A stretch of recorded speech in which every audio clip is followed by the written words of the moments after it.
Hey everybody, I wanted to talk about baseball medial elbow problems as well as softball medial elbow problems. These are things I'm very passionate about. I was just at the Andrews Institute teaching in Florida, and one of the statistics that was quoted is that the elbow injuries in youth baseball continues to rise. So I wanted to look at the exercise programs and see if we could kind of challenge some thought processes on that. And look at some anatomy. So one thing I wanted to highlight, so here is just a regular throwers 10 program. There's a lot of different ones online, but if you look at them, they are heavily loaded with external rotators, no internal rotators, right? And so if you studied the fascial system as well as the muscular system and looked at the anatomy a bit differently, it might explain why we're having so many medial elbow problems. So here's the anatomy of the elbow, right? This is really important to study. So right here, this blue part right there is brachialis. That is the only muscle, see, it's the only blue on this ulna. The only muscle that keeps the medial side of the arm, the ulna here, to the humerus, right? So if we look at, this is a little bit bigger. So here is brachialis. It is a massive muscle. It sits under bicep. And look at the size of that. Make sure you can see it in reciprocal contrast to bicep. Bicep insertion is very small. In the Throwers 10 program, they do bicep, but nobody does brachialis. So if they continue to do bicep, this is going to actually create a diagonal kind of line here, bicep insertion here to origin. That means you don't have balance on the medial side. You're now going to have kind of a shift to this side. And when that happens, if you even have a weak muscle here and it kind of drops, this arm will kind of drop down and become more valgus, right? Bicep reciprocally will kind of be activated. Now you're going to be more valgus and kind of twisted.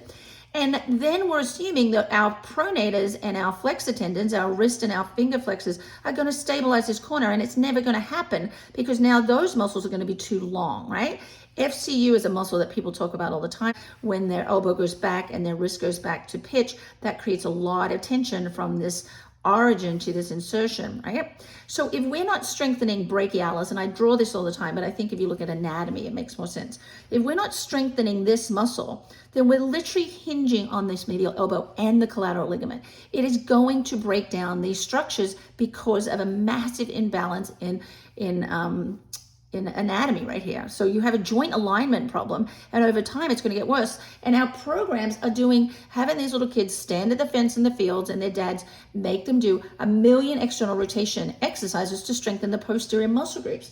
So when you look at this fascial line, this is from Anatomy Trains. Let me show you Anatomy Trains book, which is in Anatomy Trains. This is talking about all the fascial connections of muscle to muscle to muscle, and they have intersecting lines, right? So we'll do a different post on that. But here, let me lift this up so you can see. Here are the finger flexors all the way up to the medial elbow, right? So if we're strengthening these, we need to strengthen the whole fascial chain, which would be pec major and lats as well, right? So here's what it looks like when you just look at it in an image like this. Here is our target area, but we're not strengthening pec or lats. And if you look at just kind of an image, we'll go back. Here, right? Only strengthening the posterior muscle groups. We have no anterior stability. Nobody's strengthening lat, dorsi, teres major, pec major, or subscap. Okay, you don't ever get rid of back pain by strengthening the back. You strengthen the core, right? So I think people are afraid if they strengthen this, it'll bring them into more internal rotation and they won't have the same angle of the elbow or the velocity, which is completely untrue. You have to strengthen these anterior muscle groups. Otherwise, this shoulder will come forward and hinge forward, and then the forces will be applied to the medial elbow, okay? So I don't really understand why our programs are so imbalanced over all these years, but not a criticism of the program, just saying that we need to look at a little bit more balance in our program. So here was a great article from International Journal of Sports Physical Therapy called Evidence-Based Arm Care Throwers 10 Revisited. And these guys did a really great job doing an EMG study on the muscles for pitching. So here you can't see them very well, but you can get that article offline.